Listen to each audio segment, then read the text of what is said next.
एक मामला संज्ञान में आया था जगदीशपुरा में, जिसमें गोपनीय सूत्रों से ये पता चला था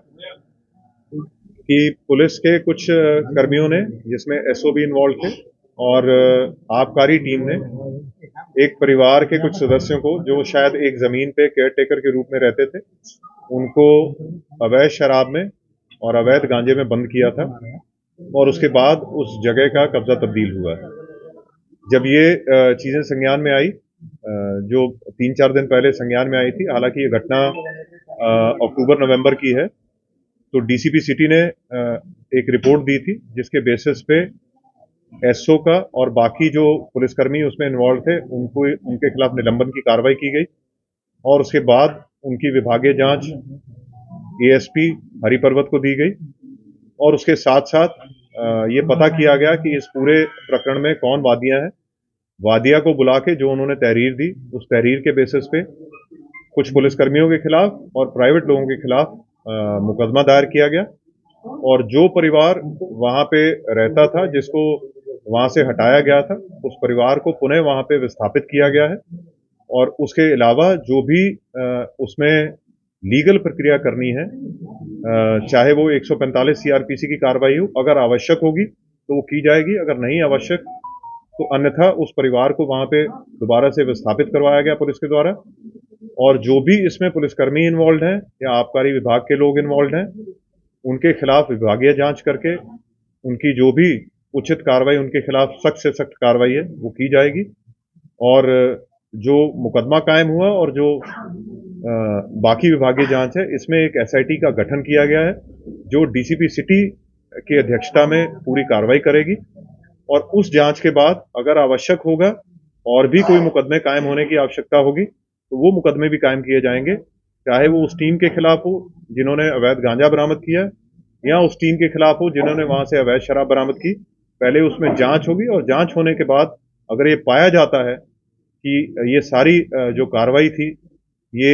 गलत कार्रवाई थी, तो वहां मुकदमा भी कायम होगा और भी जो कार्रवाइयां होनी होगी उनके खिलाफ कार्रवाई की जाएंगी। इसके अलावा इसमें जो भी विवेचक हैं उनकी क्या रोल रहा, क्या भूमिका रही, उसकी भी जांच की जाएगी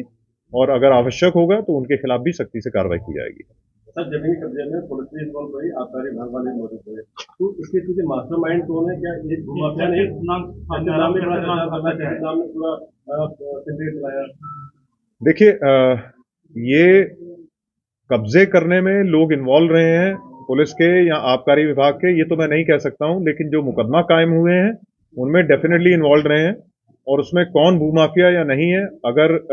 जो वादिया ने जो नाम लिख के दिए हैं वो आप सबको एफआईआर की कॉपी एक दे दी जाएगी।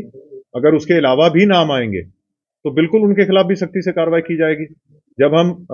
डिपार्टमेंट के जो लोग हैं उनके खिलाफ कार्रवाई कर रहे हैं तो जो भी इसमें भूमाफिया या कोई और इसमें इन्वॉल्व होगा उनके खिलाफ सख्ती से कार्रवाई होगी। सर, आगे यदि इस तरीके का मामला सामने ना आए और तमाम इस तरीके जो प्रकरण जमीन से संबंधित आते रहते हैं पुलिस के पास, तो क्या सर देखिए, क्या कार्रवाई? बहुत क्लियर है कि कोई भी ऐसे जमीन के मामले जो भी डिस्प्यूटेड हैं उसमें पुलिस का कोई रोल नहीं रहता एक्सेप्ट कि वो यथास्थिति मेंटेन करे और ये बिल्कुल क्लियर निर्देश हैं जो हर मीटिंग में सबको बताए जाते हैं, सभी अधिकारियों के माध्यम से, सभी एसओ इंस्पेक्टर्स को भी, सभी चौकी इंचार्जों को, कि पुलिस का मैटर हमेशा ये होता है कि जो वहां पे विस्थापित है, हमारे पास बहुत से कंप्लेनेंट आते हैं जो कहते हैं कि हमारे घर में 25 साल से 30 साल से कोई रह रहा है या दुकान में रह रहा है, तो वो उनको जो लीगल प्रक्रिया अपनी फॉलो करनी है, जो कोर्ट के माध्यम से उनको एविक्शन करवानी है, कोर्ट के माध्यम से एविक्शन करवानी है। पुलिस कोई ऐसा माध्यम नहीं है जिससे कोई किसी को एविक्ट करवा दे, चाहे कोई मामला कितना भी डिस्प्यूटेड हो, कितना भी कोई उसमें किसी को प्रॉब्लम हो, लेकिन उसका तरीका वही है कि उनको कोर्ट को अप्रोच करना होगा।